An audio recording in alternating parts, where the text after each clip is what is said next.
Al inicio de la Segunda Guerra Mundial, la opinión que los generales alemanes, como por ejemplo el general Halder, el jefe del Estado Mayor, tenía de Hitler era de total desconfianza.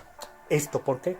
Porque el hecho de decidir invadir Francia para 1940 los dejaba lleno de dudas. Sabemos que para ese momento, a principios de 1940, el ejército francés era considerado por mucho el mejor ejército del mundo, por su número de tanques, su número de aviones, el número de su personal y la gran cantidad de soldados que podía movilizar. De esta forma el país galo se erigía como un rival muy potente como para que la Wehrmacht pudiera derrotarlo. Es así como de hecho Halder empezó a conspirar en contra de Hitler antes de la invasión a Francia porque sentía que el Führer los estaba llevando al desfiladero. No contaban con el genio militar de von Manstein, que al plantearle una estrategia muy brillante a Hitler por medio de la Blitzkrieg, se llevó a cabo un ataque señaló al norte de Francia para después envolver a través del bosque de las Ardenas al combinado anglo-francés. Entonces, una vez que esta victoria se concluyó gracias al genio de von Manstein, que hay que decir, Hitler se atribuyó este éxito, el Estado Mayor de liderado por el general Halder junto con demás generales, ya no pudo decir nada, dado que este triunfo le trajo una gran popularidad a Hitler dentro de Alemania. Pero luego tenemos el Frente del Este. Ya sabemos que Hitler siempre ambicionó las tierras de la Unión Soviética, lo que serían la parte de Polonia que se había quedado la Unión Soviética debido al pacto Ribbentrop-Molotov, mejor conocido como el pacto nazi-soviético, y regiones en los estados bálticos, lo que sería Lituania, Letonia, Estonia y gran parte de Ucrania. Entonces, debido a que esta ambición no cesaba y Alemania no podía derrotar a la Gran Bretaña, tomando en cuenta el hecho de que las fuerzas navales alemanas, lo que sería la Kriegsmarine, no superaba a la Royal Navy. De tal forma que cuando se llevó a cabo el intento de invasión a Inglaterra, primero bombardeando las principales ciudades de la isla británica, no se llevó a nada y el imperio británico no se rindió. Este tipo de batallas no le gustaba nada a Hitler. Y cuando se empezaron a hacer los planes de la invasión a la Unión Soviética, ahora sí, se sentía muy a gusto porque por fin la Wehrmacht iba a poder destacar con toda su potencia en la batalla contra el Ejército Rojo. Aquí tenemos que en la forma en la cual se invadió la Unión Soviética, la cual ya se ha mencionado en varios videos, a través de tres puntas no les agradaba este plan que fue defendido por Hitler a los generales alemanes. Los generales alemanes hubieran preferido atacar a la Unión Soviética en una solo y potente columna, que se dirigiera completamente hacia Moscú. Pero Hitler defendía la idea de las tres puntas, siendo que aquí tenemos otro desacuerdo entre Hitler y el Estado Mayor, que obviamente se le tenía que hacer caso al Führer después del gran éxito de Francia. En estos momentos se presenta un seguro de inbursa muy interesante como lo es el seguro Vida Express Max. ¿Pero qué tiene de interesante este seguro? Bueno, en caso de un fallecimiento se ofrece una suma asegurada de hasta 750,000 pesos. O en caso de alguna enfermedad o accidente que haya producido una convalecencia, se ofrece un reembolso de los gastos médicos, además del servicio de ambulancia que muchas veces es muy necesario cuando ocurren este tipo de incidentes, por lo cual se sugiere que contrate su seguro de vida Vida Express Max, el cual le permitirá cubrir a sus seres queridos ante un tipo de accidente, enfermedad que produzca una convalecencia o hasta la muerte. Y recuerden que este tipo de incidentes suelen afectar en lo moral, pero especialmente en el futuro y porvenir de nuestros seres queridos, y lo que menos queremos es que las personas que están a nuestro cargo sufran ante este tipo de eventualidades. Para más información con su agente de seguros, donde se puede mostrar la información necesaria debajo de este video. Después del gran éxito de Francia.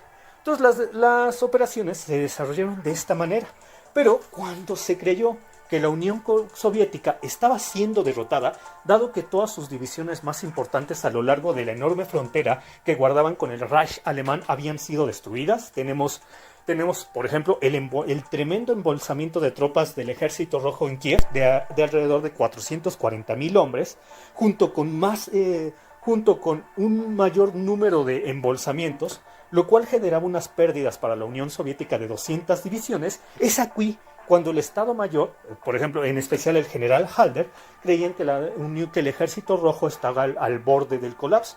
De hecho, se pueden definir en algunas anotaciones del general Halder para agosto de 1941 que era ya casi un hecho que la derrota de la Unión Soviética se daría en algunas semanas y estaban listos para festejar la victoria. Pero ¿qué pasó un mes después? El mismo general Halder después admitió que habían subestimado al coloso ruso y que las 200 divisiones que pensaban que apenas existían, ahora se revelaba que realmente había más de 380. Y la mayoría de los generales alemanes no podían creer cómo el ejército rojo, después de perder tantos hombres, eran capaces de reemplazar divisiones y ponerlas de nuevo dispuestas al combate, mientras que el ejército alemán, su capacidad de reemplazo de hombres era muy limitada. Cabe de mencionar que esto se debía en gran parte a la demografía. No se comparaba la población de Alemania, con alrededor de 60 millones de habitantes, con la población de la Unión Soviética, con alrededor de 140 millones de habitantes. Esto jugaba en contra de Alemania. Entonces los generales empezaron a desesperar, aunado el hecho de que Hitler primero decía una cosa, luego decía otra, primero una, luego cambiaba mucho los planes, y eso desorientaba demasiado a la cúpula del Estado Mayor y a los dirigentes militares alemanes. Tenemos que Alemania tenía con grandes genios militares como lo era von Manstein, Guderian, Heinrich, Walter Model. Entonces, en vez de dejarlos operar libremente, Hitler empezó a hacer presión sobre ellos y tratar de imponer sus ideas a pesar de que estratégicamente fueran incorrectas. ¿En qué ejemplo lo podemos ver esto? Bueno, lo podemos ver en el frente sur que se desarrolló en la región de Ucrania y hacia la región del Cáucaso. Los militares hubieran preferido, en este caso, dirigirse directamente hacia los pozos petrolíferos del Cáucaso. Pero Hitler estaba de acuerdo en un principio con este plan, pero a medio camino lo volvió a cambiar y ordenó de que el grupo de ejércitos, formados principalmente por el sexto ejército alemán y el cuarto ejército blindado, se dirigieran hacia la ciudad de Stalingrado. Stalingrado era una ciudad que desde el punto de vista estratégico no importaba demasiado. De hecho, el plan original, antes de que Hitler lo cambiara por un montón de veces, el plan de original era solamente tal vez pasar de lado por la ciudad de Stalingrado, no tomarla y seguir hacia los pozos petrolíferos del Cáucaso. Pero a medio camino, aprovechando Hitler que esta ciudad tenía un enorme valor simbólico por llevar el nombre del jefe de la Unión Soviética, Stalingrado, entonces debía ser tomado.